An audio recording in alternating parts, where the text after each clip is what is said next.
السلام علیکم دوستو یہ شخص لیبیا کا صدر تھا۔ اس کا نام معمر محمد ابو منیار القذافی تھا۔ اگر آج یہ شخص زندہ ہوتا تو شاید مسلمانوں کی پہچان ہی کچھ اور ہوتی۔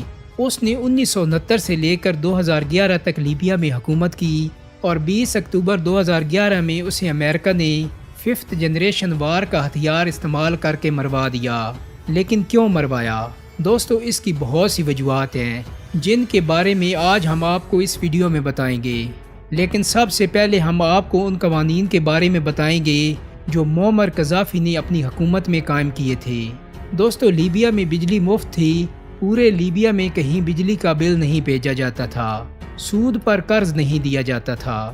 تمام بینک ریاست کی ملکیت تھے اور 0% سود پر شہریوں کو قرض کی سہولت دیتے تھے۔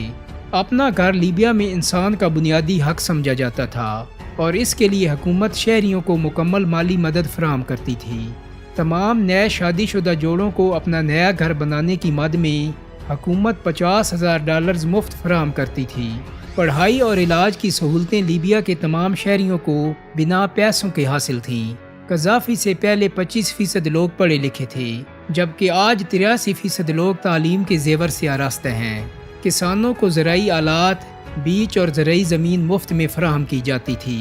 اگر کسی باشندے کو لیبیا میں علاج معالجے یا تعلیم کی سہولت میسر نہیں تو حکومت بنا کسی خرچے کے بیرون ملک بھجواتی تھی۔ لیبیا میں اگر کوئی شخص اپنی گاڑی خریدنا چاہتا تو حکومت 50% سبسڈی فراہم کرتی تھی۔ پٹرول کی قیمت 0.14 فی لیٹر تھی۔ لیبیا پر کوئی بیرونی قرضہ نہیں تھا اور لیبیا کے اثاثوں کی کل مالیت تقریباً $150 ارب سے زائد تھی جن پر اب مغربی ممالک کا قبضہ ہے۔ اگر کوئی باشندہ گریجویشن کرنے کے بعد بھی نوکری حاصل نہیں کر پاتا تو حکومت اسے اس کی تعلیمی استعداد کے مطابق مفت تنخواہ ادا کرتی تھی تا وقت کہ اس باشندے کی ملازمت لگ جائے۔ ملک کے تیل سے حاصل ہونے والی آمدنی کا ایک مخصوص حصہ تمام لیبیائی باشندوں کے بینک اکاؤنٹوں میں جمع کروا دیا جاتا تھا۔ ماں کو ہر بچے کی پیدائش پر حکومت کی طرف سے $5,000 مفت فراہم کیے جاتے تھے۔ قذافی نے ملک کی صحرائی آبادی کے پیش نظر دنیا کا سب سے بڑا مصنوعی دریا بنانے کا پروجیکٹ بھی شروع کیا تھا تاکہ پورے ممالک میں صاف پانی کی فراہمی یقینی بنائی جا سکے۔ دوستو ان مظالم کے علاوہ امریکہ اور برطانیہ کی نظر میں قذافی کے کچھ اور بھی گناہ تھے۔ قذافی نے بادشاہت کے دوران لیبیا پر راج کرنے والے دولت مند، تعلیم یافتہ قدامت پسند طبقے کو ختم کر کے لیبیا میں سوشلزم لانا اپنا مشن بنایا تھا۔ اس نے لیبیا میں تیل کی پیداوار میں اضافہ کیا اور قانونی نظام میں اسلام کا مذہبی قانون متعارف کروایا۔ انہوں نے عوام کی قبائلی وابستگیوں کو دبانے کے لیے کام کیا تاکہ ایک قوم کی متحدہ شناخت پیدا ہو سکے۔ لیبیا کا کنٹرول سنبھالنے کے بعد قذافی امریکہ کی اسرائیل حمایت پر تنقید کرنے لگے تھے۔ اس کے باوجود امریکہ اور برطانیہ نے قذافی سے سفارتکاری بڑھا دی لیکن قذافی نے ان کی حمایت سے انکار کر دیا اور اس کے بجائے امریکہ اور برطانیہ دونوں کو سامراجی سمجھا۔ قومی خود مختاری کو ظاہر کرنے اور لیبیا کو غیر ملکی استعماری اثرات سے پاک رکھنے کا عزم کرتے ہوئے قذافی نے مطالبہ کیا کہ امریکہ اور برطانیہ اپنے فوجی اڈوں کو لیبیا سے ختم کرے۔ اس نے لیبیا میں مقیم 10,000 اطالویوں اور یہودیوں کی ایک چھوٹی تعداد کو بھی بے دخل کر دیا۔ دوستو 1973 میں جب اسرائیل نے ایک لیبیا کے ہوائی جہاز کو مار گرایا تھا جو مصر سے اسرائیلی فضائی حدود سے بھٹک گیا تھا، قذافی کو مصر سے پہلے اس واقعہ کا بدلہ لینے اور پھر چارٹرڈ بحری جہاز کو ڈبو کر جوابی کارروائی سے انکار پر ناراضگی کا نشانہ بنایا گیا۔ 1981 میں امریکی صدر رونالڈ ریگن نے قذافی کو مشرق وسطی کا پاگل کتا قرار دے دیا۔ جواب میں قذافی نے ماسکو کا دورہ کر کے اور وارسا معاہدے میں شامل ہونے کی دھمکی دے کر ریگن کی مخالفت کر دی۔ ریگن نے واشنگٹن میں لیبیا کا سفارت خانہ بند کر دیا، لیبیا کے تیل پر پابندی عائد کر دی اور امریکی کمپنیوں کو لیبیا میں کاروبار کرنے سے منع کر دیا۔ امریکی اور لیبیا کی فوجوں میں متعدد چھوٹی چھوٹی جھڑپیں ہوئیں۔ اس کے بعد ریگن نے امریکی فوج کو بحیرہ روم کے ساحل پر لیبیا کے ساحل سے دور خلیج سرٹ میں مشقیں کرنے کا حکم دیا۔ آخر کار 15 اپریل 1986 کو امریکی فوج نے لیبیا پر کئی فضائی حملے کیے، فوجی تنصیبات پر بمباری کی، 100 کے قریب لیبین ہلاک اور قذافی کے گھر کو نشانہ بنایا گیا۔ جس سے اس کے 2 بیٹے زخمی ہو گئے۔ امریکہ کی بین الاقوامی سطح پر مذمت کی گئی، لیکن ریگن کو امریکہ میں سراہا گیا۔ ادھر اس واقعہ کی وجہ سے عرب اقوام قذافی سے ہمدردی کا باعث بنی۔ دوستو 1988 میں اسکاٹ لینڈ میں لاکربی کے اوپر پین ایم فلائٹ 103 کو اڑا دیا گیا، جس میں 259 مسافر ہلاک ہو گئے۔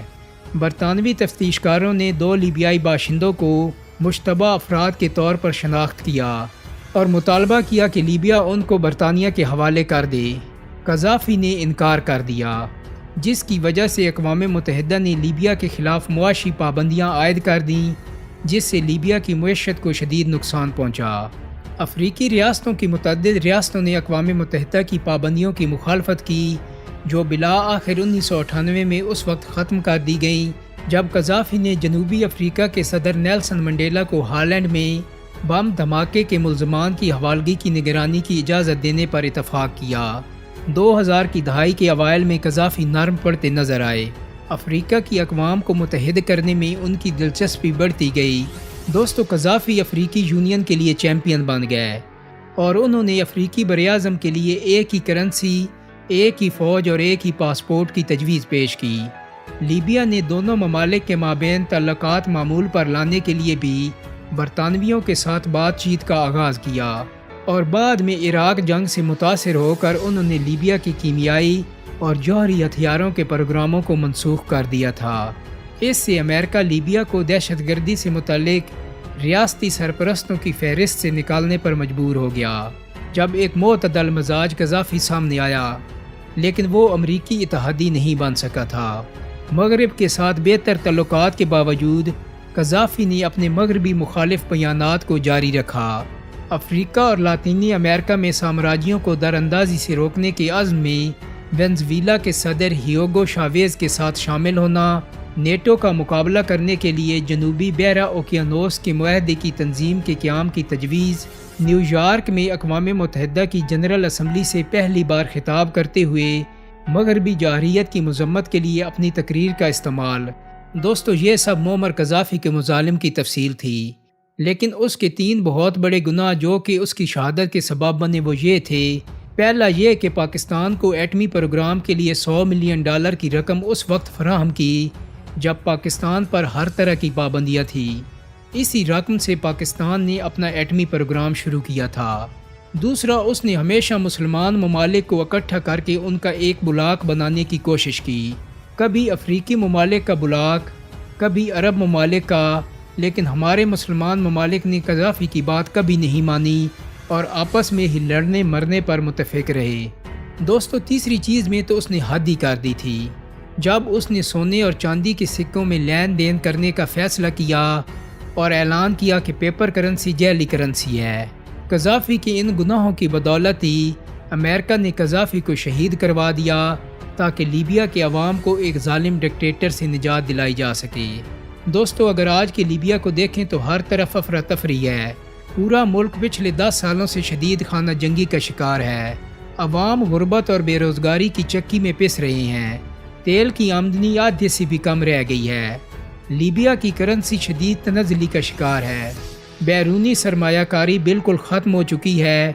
پورے ملک میں بدعنوانی اور لوٹ مار رائج ہے۔ دوستو اب فیصلہ آپ کے ہاتھوں میں ہے کہ کون صحیح تھا اور کون غلط ہے۔ دوستو امید کرتا ہوں کہ میری آج کی ویڈیو آپ کو پسند آئی ہوگی۔ اگر ویڈیو اچھی لگی ہے تو اس کو لائک اور شیئر کر دیں۔ میرے چینل کو سبسکرائب کرنے کے ساتھ ساتھ بیل آئیکن کو بھی کلک کر دیں تاکہ آپ کو میری آنے والی مزید ویڈیوز کے نوٹیفیکیشن ملتے رہیں۔ بہت جلدی ایک نئی ویڈیو کے ساتھ ملاقات ہوگی۔